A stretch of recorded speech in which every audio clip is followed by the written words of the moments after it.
더위와 함께 여름철이면 피할 수 없는 장마. 높은 습도 탓에 집안 곳곳이 곰팡이로 뒤덮였는데요. 이렇게 방치를 하면 순간에 이렇게 변하거든요.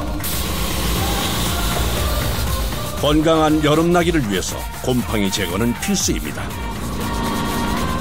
긁어가지고 스트레치를 내야 돼요. 그래야 곰팡이가 닦여요. 장마철 알 수 없는 이유로 집안 누수가 시작된다면 외벽 손상을 의심해봐야 한다는데요. 그 크랙 사이로 이제 물이 침투가 되죠. 빗물이 침투가 되면 누수가 심하게 되니까 안에 사시는 분들이 피해를 입어요. 아찔한 높이의 외벽에 매달려 진행되는 작업. 매 순간이 긴장의 연속입니다. 잠자는 시간 제외하면 매달려 있는 시간이 더 많을 것 같아요. 또 하나의 여름 불청객, 해충과 장맛비를 막기 위해 세시와 방충망 점검도 빠질 수 없는데요.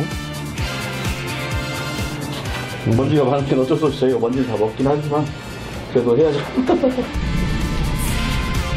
덥고 습한 여름을 안전하고 쾌적하게 만들기 위해 고군분투하는 이들을 만나봅니다.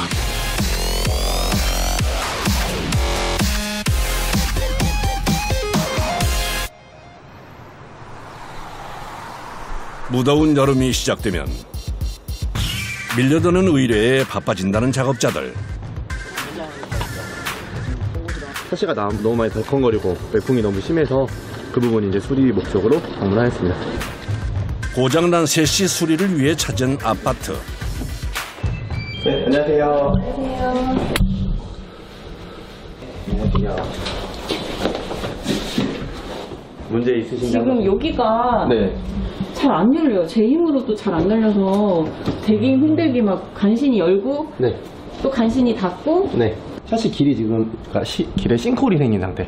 차로 따지면 차가 이쪽 지나갈 때마다 구멍으로 빠져버려서 움직일 수가 없는 상태이셨던 것 같아요. 움푹 패여 파손된 레일. 문제는 먼지도 여기 너무 많이 떨어져요. 그래서 이것 때문에 가장 많이 힘드셨을 거예요. 아마 열실 때마다 먼지가 계속 떨어졌을 거예요. 모헤어도 오래돼 부식이 됐네요.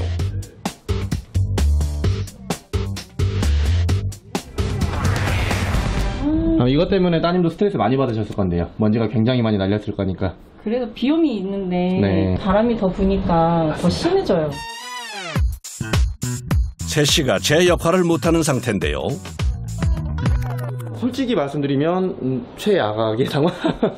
어쨌든 고객님 대부분 레일이 손상되는 거는 얘네가 이제 누적이 돼서 깨지는 상황이다 보니까 대부분 갑작스럽게 아까 고객님이 말씀하셨던 것처럼 사용하던 중에 갑작스럽게 되는 경우가 대부분이다 보니까 근데 뭐 이 정도 상태는 다 100% 완벽하게 수리는 가능하시기 때문에 크게 걱정할 정도는 아닐 것 같습니다. 여닫는 것조차 쉽지 않은 세시. 새 것으로 교체하지 않고 수리만으로도 효과를 볼 수 있다는데요. 떼어낸 세시는 먼저 아래쪽에 있는 바퀴부터 살펴봅니다. 보시면은 바퀴를 보시면 한쪽 면은 깨끗한데 한쪽 면은 쳐져 있는 이유가 무게중심이 계속 쏠리다 보니까 한쪽 면에서 계속 누적이 돼서 레일을 깎았던 것 같습니다. 세시의 무게를 이기지 못해 균형이 깨져버린 바퀴. 레일 위에서 부드럽게 움직일 수 있도록 새 바퀴로 교체해줍니다. 움푹 패여 열고 닫을 때마다 불편함을 줬던 레일도 간단한 수리만으로 고칠 수 있는데요. 철제로 만든 관을 더 씌워줍니다. 파손된 거를 고소하기 위해 별도로 제작을 한 자재인데요. 이제 스댄으로 이용해서 파손된 부분을 더 씌워서 새 길을 만들어주는 거라고 보시면 될 것 같아요. 망가졌던 레일이 새 옷을 입었습니다. 바퀴 교체와 레일 보수만으로 간편하게 수리가 끝나고 나면 다시 설치해 주는데요. 무거운 세시를 탈거하고 설치하는 일의 반복이다 보니 반드시 2인 1조로 작업을 해야 한답니다. 경우에 따라 다르겠지만 대략 150kg에서 200kg 그 이상도 나가는 경우도 있습니다. 눈 안 무거워요? 무겁죠. 안 무겁다고 하면 거짓말이죠. 이번엔 베란다 쪽 창을 살펴볼 차례. 그런데 세시를 탈거하지 않고 유리창에 실리콘 제거를 합니다. 처짐이 너무 심해서 탈거가 안 돼서 어쩔 수 없이 유리하고 프레임하고 분해를 해서 이 하단에도 모해가 다 들어가기 때문에 그쪽도 같이 교체를 해야 될 것 같습니다.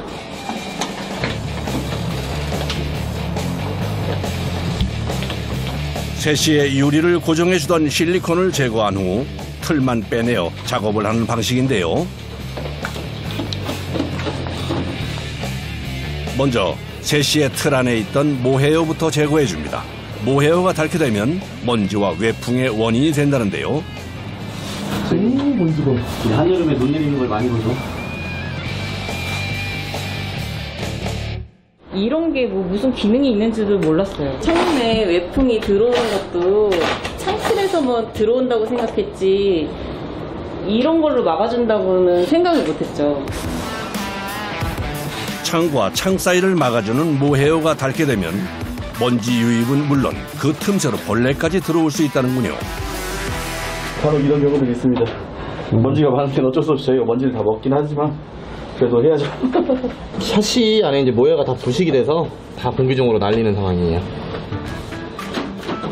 소모품 부속인 모헤어는 장시간 사용하다 보면 그 기능을 상실하게 되는데요. 미세먼지 심하다고 문 닫아놓는다고 하더라도 샤시가 흔들리면서 결국은 안으로 들어오는 먼지가 굉장했던 거죠. 정상적인 모헤어와 부식된 모헤어, 확연하게 차이가 나네요. 섬유 원단이기 때문에 당연히 영구적이지는 못하고요. 평균 주기로는 한 7년 주기로 한 번씩 교체해 주시는 게 가장 이상적이지 않을까 싶어요. 창틀 사이 부착되는 모헤어는 단열과 방음, 방풍 효과를 위해 반드시 필요한데요. 특히 여름철에는 폭우와 비바람을 차단해 습기와 곰팡이 문제까지 줄여준답니다. 모헤어 교체 후 세시의 틀을 다시 고정시키고 실리콘으로 마무리해 주는데요.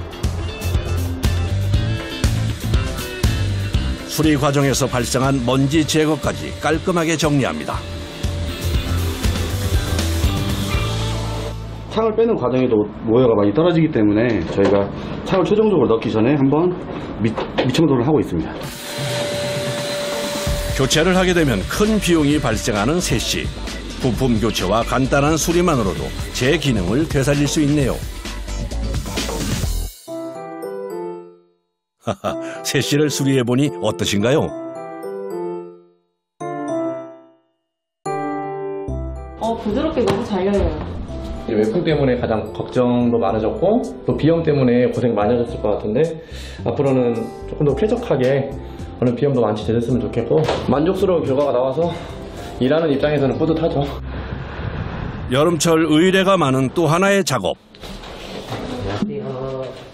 이쪽에 애들이 올라가가지고 밖에 쳐다보면서 장난치다가 이쪽에 구멍이 나가지고 망 자체가 굉장히 약하기 때문에 살짝만 이렇게 힘줘도 그냥 뚫리거든요. 그리고 이제 무엇보다 이렇게 부식이 되기 시작하면 특히 아이들 있는 집 같은 경우는 이 녹가루들이 결국은 다 안쪽으로 유입되기 때문에 이렇게 보시면은 녹가루랑 먼지랑 다 뒤엉켜들이 굉장히 지저분한 거거든요. 아무래도 위생적으로도 많이 안 좋죠.